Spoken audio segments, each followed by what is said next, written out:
उत्तर प्रदेश में अगले साल की शुरुआत में विधानसभा चुनाव होने वाले हैं। चुनाव जीतने के लिए सभी पार्टियों ने जीतोड़ मेहनत करनी शुरू कर दी है। वहीं चुनाव की तैयारियों में जुटी सत्तारूढ़ भारतीय जनता पार्टी ने राज्य की जनता के बीच जाने के लिए अलग अलग क्षेत्रों में 6 यात्राएं निकालने का फैसला किया है। राज्य में निकाली जाने वाली इन यात्राओं का फैसला भाजपा मुख्यालय में हुई पार्टी की शीर्ष नेतृत्व की बैठक में लिया गया। पार्टी प्रवक्ता के मुताबिक 15 दिसंबर के बाद भाजपा प्रदेश के 6 हिस्सों में यात्रा निकालेगी। इन 6 यात्राओं के जरिए पार्टी अवध, काशी, गोरखपुर, ब्रज, पश्चिमी यूपी और बुंदेलखंड क्षेत्र को कवर करेगी। बीजेपी अपनी इस यात्रा के जरिए मौजूदा केंद्र और राज्य सरकार की ओर से चलाई गई योजनाओं के बारे में सबको जानकारी देने के साथ अपने कार्यकर्ताओं को इलेक्शन मोड में लाएगी। यात्राओं का समापन लखनऊ में प्रधानमंत्री नरेंद्र मोदी की रैली के रूप में होगा।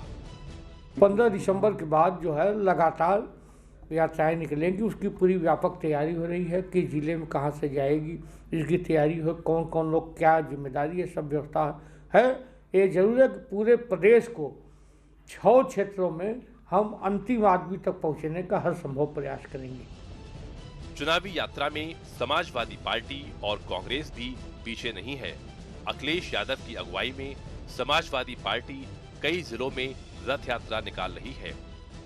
पूर्वांचल के बाद अखिलेश यादव इन दिनों बुंदेलखंड में विजय रथ यात्रा निकाल रहे हैं। राष्ट्रीय लोकदल के साथ सपा का समझौता तय है, लेकिन चाचा शिवपाल के साथ समझौता होगा या नहीं, इसको लेकर उहापोह बरकरार है। माताओं बहनों, 500 रुपए हम लोग सम्मान में देते थे आपको, अब महंगाई बढ़ गई है, हमें अगर 3 गुना भी देना पड़ेगा तो भी समाजवादी लोग पेंशन दे करके अपने गरीबों के परिवार में खुशहाली लाने का काम करेंगे। उत्तर प्रदेश में चुनाव नजदीक है तो देश की सबसे पुरानी राजनीतिक पार्टी कांग्रेस भी अपनी जमीन तलाश रही है। कांग्रेस की कोशिश न सिर्फ अपने कार्यकर्ताओं में जोश भरने की है, बल्कि जो वोट बैंक उससे छिटक चुका है उसको वापस कांग्रेस में लाने की है। यही वजह है कि प्रियंका गांधी प्रदेश के विभिन्न जनपदों में प्रतिज्ञा यात्रा निकाल रही हैं।